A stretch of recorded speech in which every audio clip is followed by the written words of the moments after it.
quickly.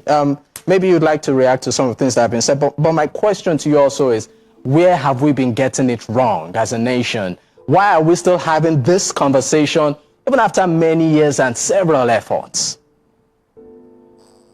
One of the key reasons why we are getting it wrong is because of people like Sheikh Gumi. In a clear case of a war, because he's talking about bloodshed, there has been bloodshed. Nigeria has been a theater of war for almost 2 decades. Possibly it is not affecting him directly because most of the casualties, most of the mass murders is that of Christians. He appears to be a negotiator, but to be very honest with you, he has advocated more for appeasing the terrorists rather than advocating justice for the victims. And I think it's important to us because I believe he's an Islamic cleric. He understands the concept of justice. How do you deal with a scenario of people raping women, people killing soldiers, people decimating homes, people sacking communities, but then the strength of your advocacy is that the government should appease them? Where in the whole world, in the history of any war, whether guerrilla warfare, whether military warfare, have you ever found a situation where there is an active bloodshed going on and then you believe that appeasing the criminals that are carrying out these genocidal attacks and infusing them into the military will help? From the very beginning, when the notion of amnesty, de-radicalization and integration began, we have never seen a scenario where these repentant terrorists, as they call them repentant, have ever led people to their camps and they were decimated. They have been growing exponentially. They have been acquiring more arms. So that is basically the problem we are having. We are getting it wrong simply because we have managed to create a false narrative. An example is we have managed to compartmentalize terrorism or these Islamist activities to look as if it is only Boko Haram that is doing it.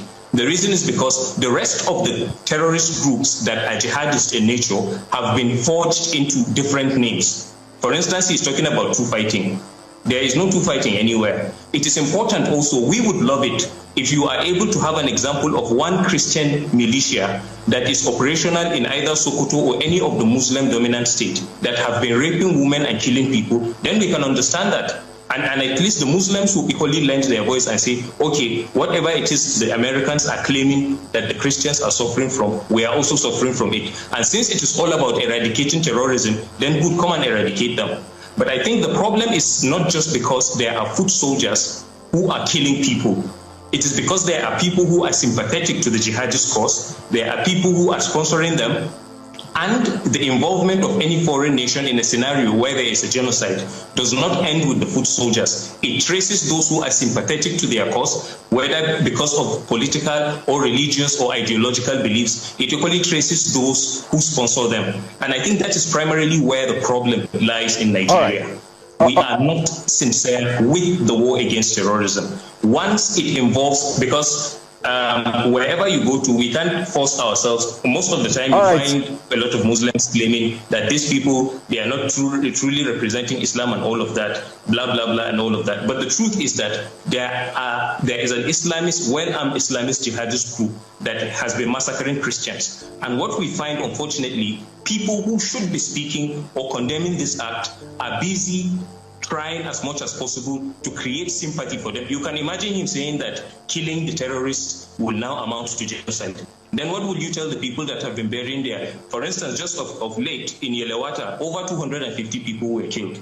But he describes that not as a genocide. He says two fighting, even though we don't know of... All right, Zarifi Yusuf. I mean, we are really trying